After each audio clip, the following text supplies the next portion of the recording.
Vamos lá que cripto está se mostrando cripto novamente, né? A gente teve aqui uma velhinha diária tanto quanto ingrata aí que acabou liquidando tanto long quanto short. Deve ter feito um pessoal meio triste ontem, mas vamos explicar então o que aconteceu. Antes disso, @Eric com CH, Twitter eu estou bastante ativo, solto lá a prévia das notícias que eu vou comentar aqui na sala, só que lá eu acabo soltando todo dia, né? Aqui eu venho de terça e quinta, lá sempre tem, lá também que eu coloco o link de participação que eu estou fazendo, Instagram, tudo mesmo @, tudo fácil de achar, então quem quiser acompanhar mais um pouco, Eric com CH em todas as redes. Cara, essa semana a gente está tendo aí interessantes. Porque está sendo semana de resultado das Big Techs lá fora, tá? E isso, além de mostrar parte de como a economia americana está reagindo, né, à política contracionista que o Fed tem promovido aí nos últimos meses, a gente acaba tendo alguma relaçãozinha com cripto. Uma porque você tem toda a parte de mineração, que acaba tendo um lado com tech, né? A própria Amazon, que vai reportar ainda essa semana hoje, se eu não me engano, ela, pelo AWS, acaba hospedando muitos validadores de redes Proof of Stake, tipo Ethereum. Então, você tem aquele linkzinho ali com cripto e tech que não tem como negar. Do lado da Meta, né, o que acabou surpreendendo aqui foi tanto o resultado da Microsoft quanto da própria Meta, tá? Elas vieram com resultados acima do esperado. A Meta, por sua vez, que é antigo Facebook, né, mudou o nome justamente pela toda a temática de metaverso, que estava em bastante alta semana passada. Ela teve um bom resultado, tá? Porém, a divisão de metaverso delas acumulou ali uma perda, né, de 4 bilhões já no primeiro trimestre. Então, apesar deles estarem apostando bastante nesse lado do metaverso, que é um dos pilares de Web3, cripto, ainda não vingou. Só que aí a gente tem o Zuckerberg fazendo alguns comentários agora um pouco mais voltados ao lado de inteligência artificial também, que é um outro braço de Web3. Só que você vê que o cara ele tá meio que pulando de narrativa em narrativa, né? Então teve até uma piadinha falando que era como se fosse o Zuckerberg falando, né? Tipo, porra, se eu tivesse esperado mais um aninho, eu poderia ter mudado meu nome para IA ao invés de Meta, né?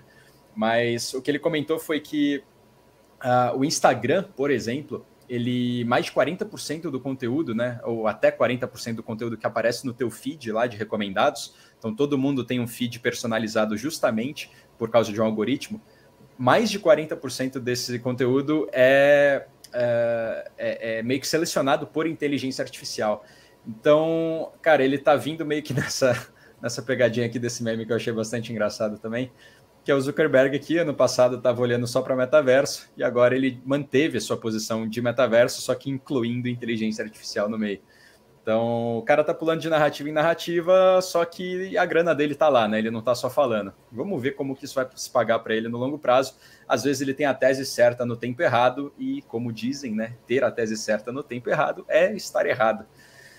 Vamos ver o que vai acontecer. Então, apesar de eu ser bullish tanto no âmbito de metaverso, né, que engloba o Web3 como um todo, quanto inteligência artificial, que eu também gosto bastante, talvez dar um all-in nisso desde 2021, né, 21 para 22, tenha sido um play errado. Não, aí, enfim, quem sou eu para comentar decisões de um bilionário aí, mas vamos ver o que vai acontecer. Mas ele segue bullish, tá? Então, apesar da empresa ter dado lucro e a divisão de metaverso não ter dado lucro, ele bate na tecla de que ele continua focado nesses dois pontos, tanto metaverso quanto inteligência artificial. Agora, já no Bitcoin em si, né, ele acabou tendo uma movimentação bastante, eu ia falar inusitada, só que na real não, né? Ele teve uma movimentação bastante cripto, né? Só que é o cripto lá de 2017, só que era praticamente todo dia, que foi o que gerou essa velhinha aqui, que deu uma variação, deixa eu ver aqui, acabou puxando 10% no intraday, né? Tocou na média móvel de 50 dias, voltou para cima encostou nos 30 mil ali, né? Só acabou não superando os 30 mil. Isso tudo por conta de um grande alvoroço, por causa de uma notícia que eu vou tentar explicar, mas antes disso, movimentações de preço, tá? Acredito que 31 continua sendo um alvo aqui. Não ficaria mais bullish, né? Eu não acharia que a gente estaria entrando mais numa tendência de alta agora até os 32, tá? Então, a menos que a gente tenha margem para subir aos 32, o que eu acho bastante difícil no curto prazo, bastante difícil não significa impossível, eu acredito que esse range aqui continua sendo o que a gente vai trabalhar, tá? Então, é só ver o que aconteceu ontem. Não é porque a gente passou os 28 de novo que a gente vai subir para sempre, porque ontem a gente estava ali nos 30 também achando que ia estar tudo bonito, mas descemos dos 28 por conta de uma notícia só. Eu já comento do ecossistema Ethereum. Então, de destaque, né? A gente teve a volatilidade do Bitcoin voltando ali, voltando a aparentar cripto, né? A gente teve mais de $1 bilhão de open interest sendo liquidado. Então, tipo, todo mundo ali que foi estopado, tanto no long quanto no short, acabou totalizando aí um open interest de mais de $1 bilhão. E aqui tem as notícias de antes de ontem para hoje, né, mostrando justamente como que é engraçada essa narrativa, né? Notícia de preço de curto prazo, você teve aqui em 26 de abril, né, ontem, falando, touros mostrando força, a cotação do Bitcoin ultrapassando 28.800, foi quando encostou nos 30 lá. Aí a gente teve o preço ainda subindo mais um pouco, encostando lá nos 30 mesmo, por conta do temor de novo da crise bancária, por conta do First Republic, né, que foi mais um banco aí que teve grandes saques, né? Acho que foram mais de $100 bilhões de saque pelos clientes do First Republic, que acabou levando a cotação do próprio banco para menos de 50% no dia. E aí, vem aquela tese de novo de Bitcoin, a moeda anti-sistema financeiro, não deixem dinheiro no banco, Bitcoin empurrando, até que... cadê? Até que a gente chega em hoje aqui, ontem à noite, na verdade, né, que foi o que acabou gerando a volatilidade toda, de um rumor que foi causado por conta de uma empresa que chama Arcan, tá? Arcan Intelligence.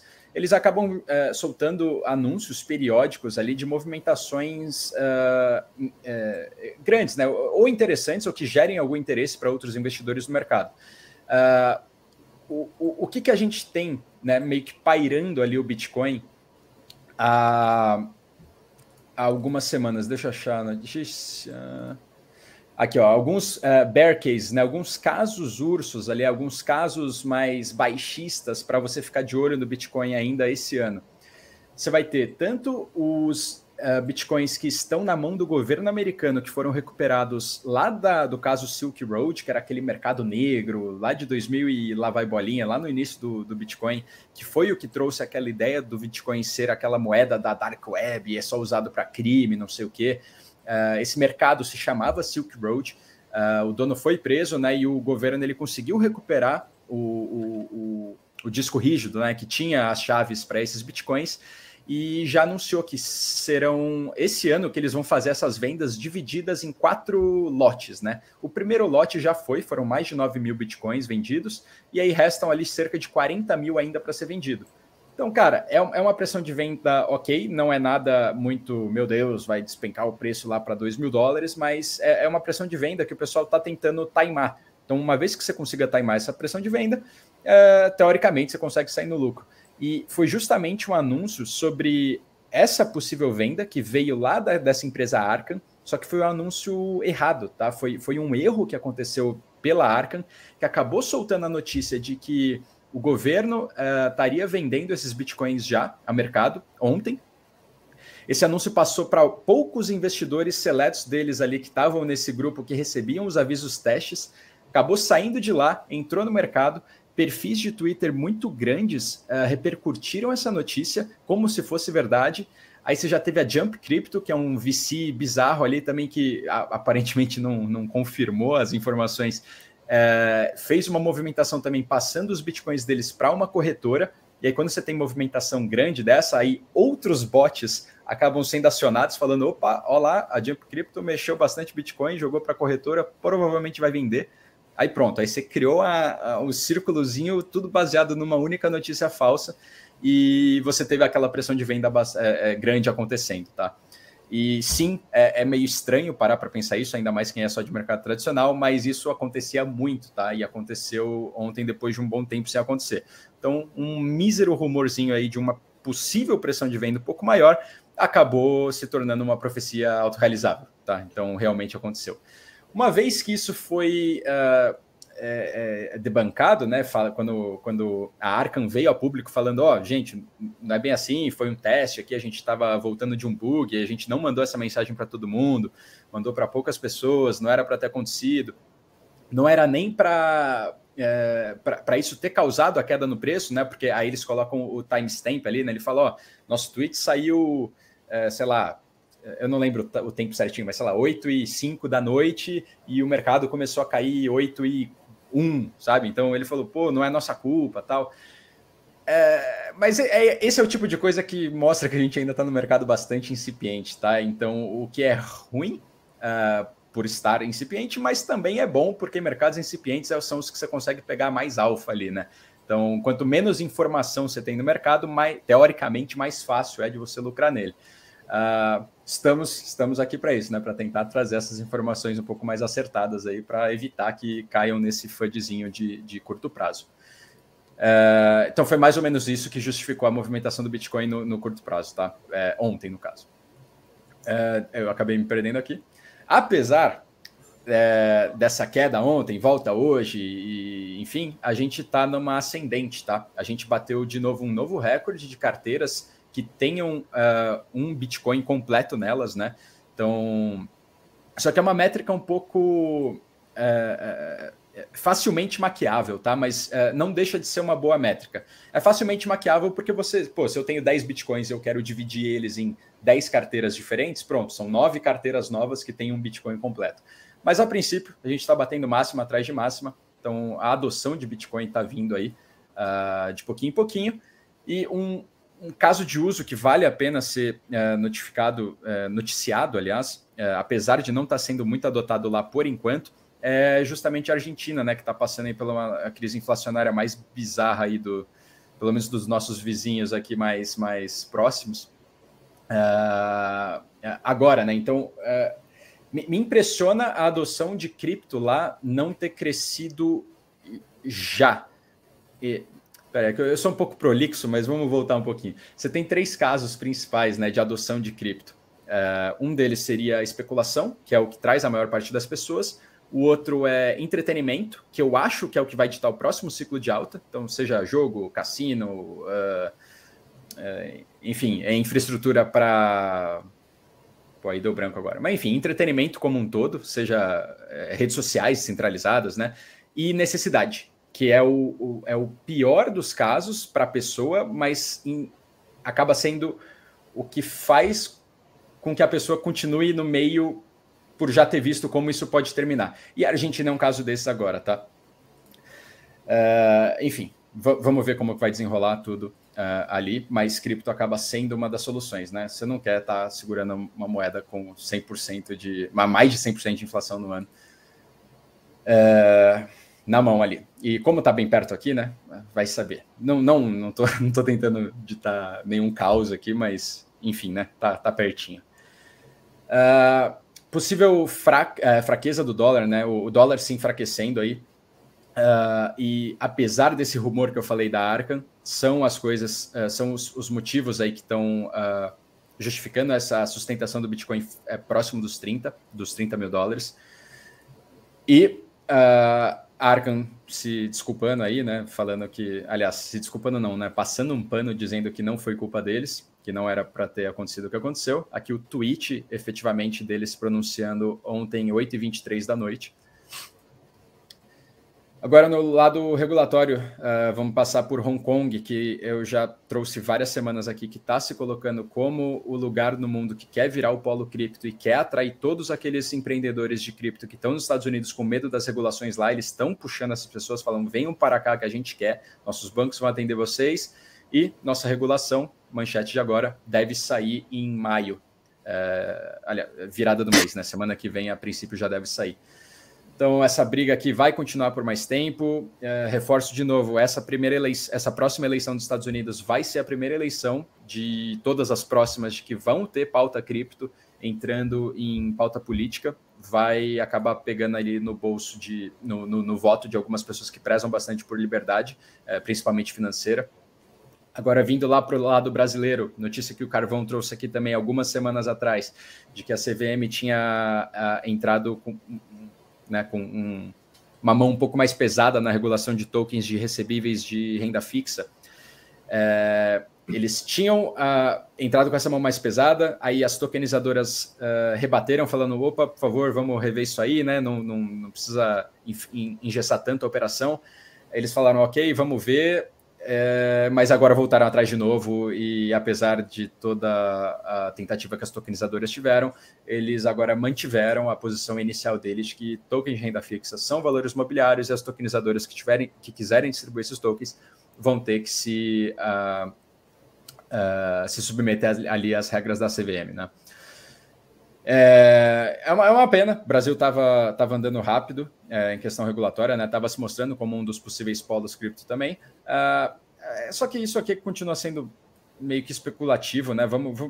Até que o real digital saia e comece a realmente criar essa infraestrutura de blockchain para a economia cripto no Brasil, isso tudo acaba sendo meio que ruído, né? Vamos ver efetivamente ano que vem, quando o real digital começar a funcionar, como que essas regulações vão estar se pautando. Agora, por último, aqui é um negócio um pouquinho mais criptonativo, mas bastante interessante. Você tem a Circle, né, que é a emissora da stablecoin USDC, que é uma das principais stablecoins de dólar no mundo, tá? Tá o USDC e o USDT da Tether, são as duas ali que brigam pelo topo de maior, de primeiro colocado em questão do dólar em si, né, o dólar cripto.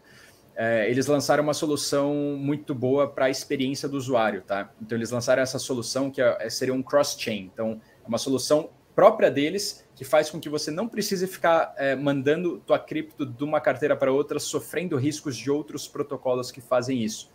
Então, eles criaram esse cross-chain, que é uma parada interna que fala, ó, eu tenho meu dólar aqui na Ethereum, quero mandar meu dólar para qualquer outra rede que seja, a gente faz internamente aqui.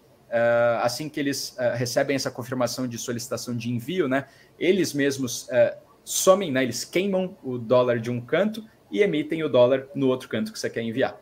Então, isso aqui para o usuário é sensacional, tá? Ele poupa muito erro de acontecer, né, de você perder suas criptos fazendo alguma cagada, e é mais um passo para o SDC meio que se tornar a stablecoin americana. Então, por mais que os Estados Unidos estejam batendo forte em questão regulatória cripto, eles não vão ficar fora do quesito stablecoin, tá?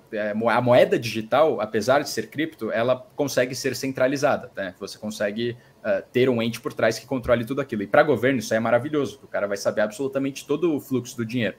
E a USDC da Circle é uma das que está se posicionando ali para falar para os Estados Unidos, ó, não precisa criar uma nova do zero, usa a gente. Eles já são uma empresa americana, tal, e isso aqui foi um passo grande, tá? Apesar de não parecer um passo grande para que isso aconteça. Então, resumão cripto do dia foi esse. Movimentação de preço do Bitcoin foi nada mais do que um pequeno alvoroço por um mal-entendido que custou alguns bilhões aí. Mas é isso. Se é para deixar algum takeaway assim, desse resumo todo, pelo amor de Deus, não alavanquem, cara. Cripto já é arriscado e volátil o suficiente para você não precisar brincar alavancada aí, que ontem o pessoal deve ter passado um sufoco. Então, Heitorzão, segue lá que é contigo e bom almoço a todos.